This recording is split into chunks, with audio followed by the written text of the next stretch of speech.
So I don't know if you know this, but when I was growing up, I was heavily involved in the Boise YMCA swim team, and I loved it. It's kind of obvious that I'm a swimmer with this swimmer's body, tall and lanky. But I loved it. But what I really, I love the water. But what I really loved is the very regimented life, because we'd practice, an hour before school, then do your homework and all that, and then we'd practice again an hour in the evening. Loved it. And to be honest, I really like competition. I actually think psychologically, competition is very good for kids because you learn determination. Where you have to get in and practice, you learn determination, and hopefully, it doesn't matter what the sport is. It can be, horseshoes to swimming. What you learn is determination or self-determination, where you try and make yourself the best. The only problem is if you completely define yourself by competition. So if you do, that's kind of sad because then instead of trying to be your best, you have to be better than other people. And then all your relationships, really, everybody else is just a rival. That you've always got to be the star. And instead of trying to be your best, you're just trying to be better than everybody else. And to me, that's kind of sad. You haven't learned to be the best. And I mention that because that kind of reminds me of John the Baptist. Because I love John the Baptist. He is completely wild and unpredictable. And when they come to him and they say, "Are you the Christ?" He doesn't have to say, "Well, I'm not, but I am really good at all this other stuff." He's not in competition with Christ. And they say, "Are you Elijah?"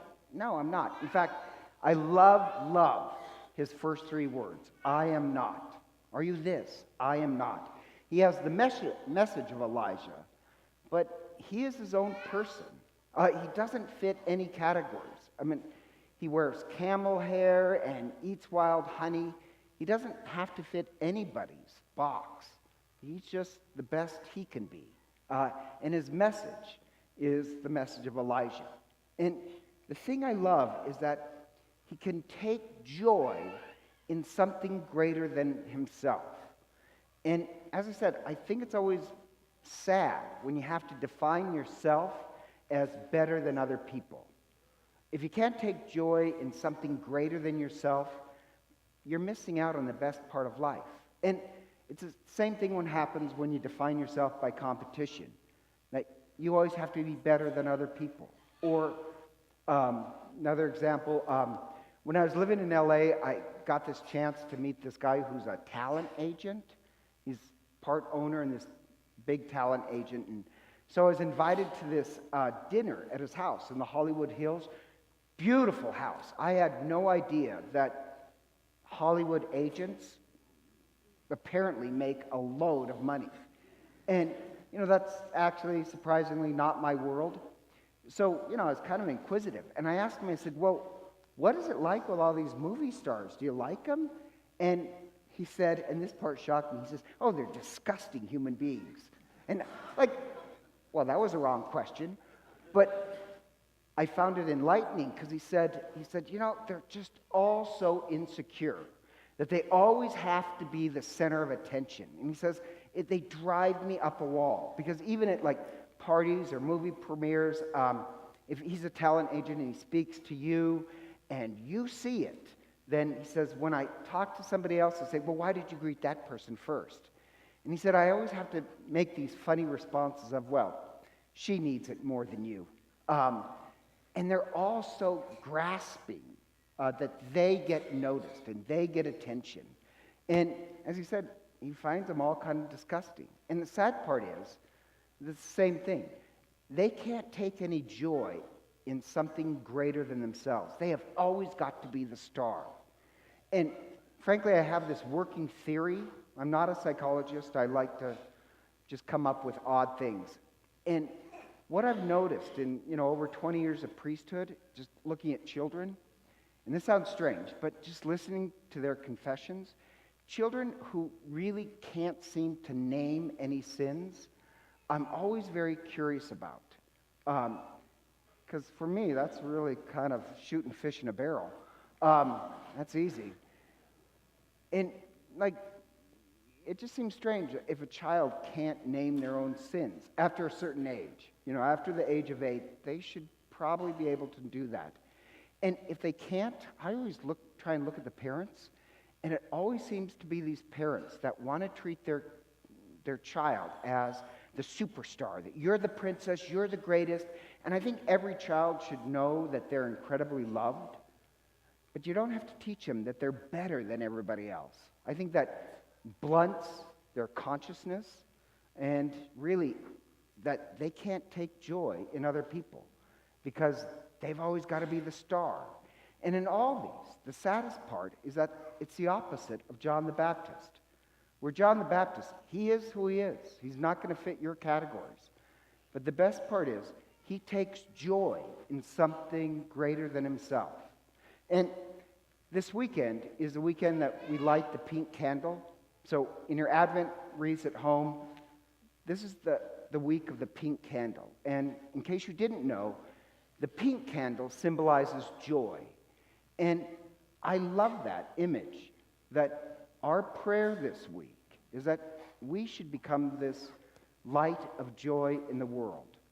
And the problem is that a lot of people, and this to me is very sad, if you have no joy, we should be a people of great joy. And there's this priest who was talking to this other guy. And the guy had graduated from college, graduated in engineering, and he was so happy because he got a job in engineering, and he was moved to Duluth, Minnesota. And the priest asked him, well, how's it going? He says, life is great. He's got a job in engineering, but he does have to pay the student loans. And he also got married to a great woman. He has a baby girl. Life is great, but he took a second job just to pay off the loans quicker because they want to buy a house. And I always thought engineers made oodles of money, but I guess not at the beginning.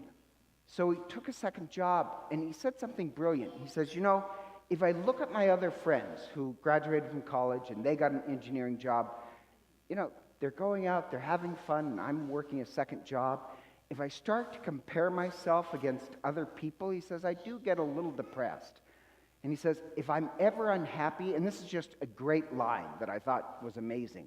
He said, if I'm ever unhappy, it's because I forgot to practice gratitude. And he says, I have a lot to be thankful for. I have a job I love my wife, I love my daughter, and as long as I remember that, if I'm grateful for the most important things of life, he says, I'm happy. The only time, I just like that, the only time he's unhappy is when he forgets gratitude. But I think that's true with anybody, that if you always want to compare yourself against other people, I don't think you're going to have much joy. And joy is not the same thing as happiness. By happiness, I mean by pleasure. And I think it's sad if you try and make your life about pleasure in the sense of happiness. And Alexander Solzhenitsyn, I mentioned this, I think this is a great quote. He says, you know what the riddle of life is? The riddle of life is not to worry about tragedy or happiness. They're both fleeting. Tragedy won't last forever. Happiness, whatever brings you happiness, that can be taken away in the middle of the night. Because remember, he went to, the Russians put him in a gulag. He says, all those things are transitory. He says, develop integrity and nobility and joy. That they can never take away from you. No tragedy can ever take it away from you. Joy is not a function of the situation of your life, whether it's health or winning the lottery. Joy is just a quality of your soul.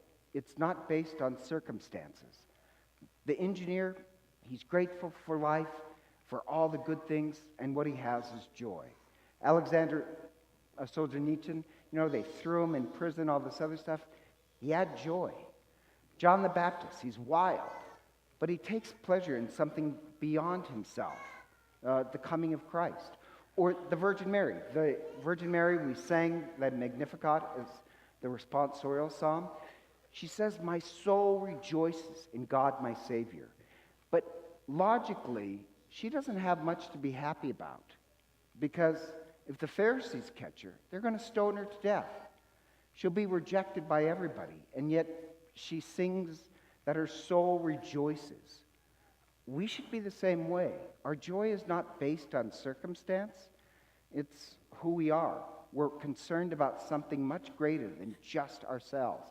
In fact, I saw this coffee cup, and I usually don't like schmaltzy things, but the coffee cup, I like this, said joy. Jesus, others, then yourself. And yes, I get my theology from coffee cups. But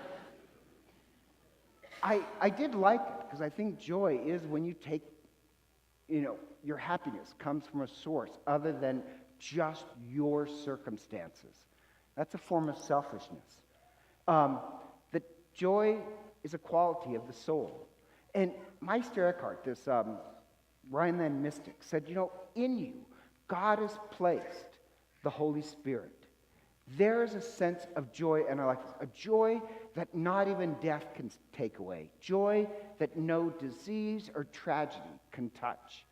And he believed God gave us joy, and a lot of people live on the outside of their soul. They're always looking for circumstances to make them happy. That's a very dangerous life because, as everybody knows, tragedy is going to come. Happiness and tragedy never really last. The thing that lasts in Meister Eckhart's theology is a quality of the soul, joy. And a lot of people don't ever go down that far to discover that. And so this week we light the pink candle because we're supposed to be a people of joy. And why? Because God is joy itself. If you notice, like in the parables of Jesus, when he mentions an example of God, it's always a joyful image. Think about like the prodigal son. Remember the prodigal son, he starts to come back, and it says the father runs to him with great joy. Or the story of God being like an old woman who finds a coin, and she's so overjoyed, she throws a party. God is joy. Heaven is always pictured as this great celebration of joy. So if you don't discover joy now in your life, you're not going to get what heaven is about. And better, Meister Eckhart said this, you want to discover the presence of Christ in the world? One of the ways that God gives you to discover the presence of Christ is joy in your soul. That since God is joy, God puts joy in your soul as a way of discovering where the presence of Christ is. But a lot of people, unfortunately, they look for happiness, or they look for their happiness to be, that they're better than other people or better circumstances. That is not exploring your soul. And we're supposed to be a people of joy, our community. And, Pope Francis, and I love this, wrote, his encyclical is called The Joy of the Gospel, and I like this, we're paraphrasing. He says, who would want to become part of your church if all you guys are a bunch of sourpusses? You look like people coming from a funeral. Who would want to be part of that community? If we're supposed to be people who have discovered their souls and the source of joy in it, we're supposed to be a great people of joy. And so I ask you this week, when you light your pink candles at home, really do pray that what you have in your life is something no tragedy could ever take away. And that is the gift of joy. And with that gift, we'll discover where the presence of Christ is.